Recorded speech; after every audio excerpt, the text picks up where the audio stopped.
আম ব্যাপারটা আসলে ঈদের তো চিন্তা করে ওইভাবে করিনি। আমার জন্য ভালো আম পরিচালক, ভালো স্ক্রিপ্ট, ভালো গল্প মানে পুরো টিমটা আসলে আমার জন্য অনেক ইম্পোর্টেন্ট। আপনারা সবাই জানেন আমি খুবই চুজ করে কাজ করি। সো যখন ভালো গল্প বা ভালো কোনো প্রজেক্ট হয়, সিনেমা আসে, তখন আমার মনে হয় যে মানে আমি এটা মিস করতে চাই না। আমি ভালো সিনেমার সাথে থাকতে চাই। অ্যান্ড এই ঈদে উৎসব আসছে। উৎসব আসলে উৎসবের মতোই হচ্ছে। সবাই পরিবার নিয়ে ছবিটা দেখতে হবে, কারণ পরিবার ছাড়া দেখা নিষেধ। আর এখানে যারা কাস্টিং আছে, আম আমার জন্য এটা বড় একটা ব্লেসিং যে I could share the screen with এরকম এত বড় বড় মানুষ।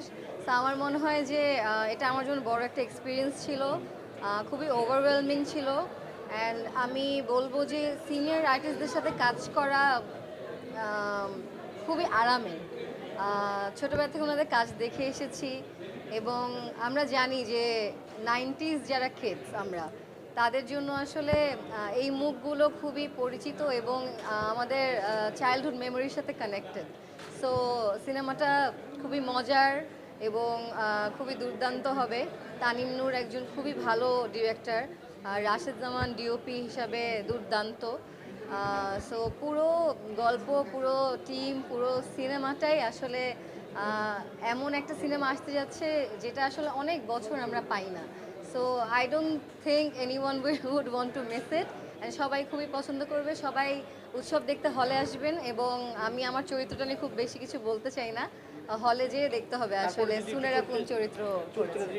আমি একদমই বলতে চাচ্ছি না, কারণ হচ্ছে এটা একটা সারপ্রাইজ হিসাবেই রাখতে চাই। I think director feel the same. যেহেতু সিনেমাটার প্রমোশনের লোভ মানে আসতে পারার লোভটা সামলাতে পারিনি দেখে আমি এখানে এসেছি। বাট আমি চাচ্ছিলাম যে হলে যে সবাই দেখুক।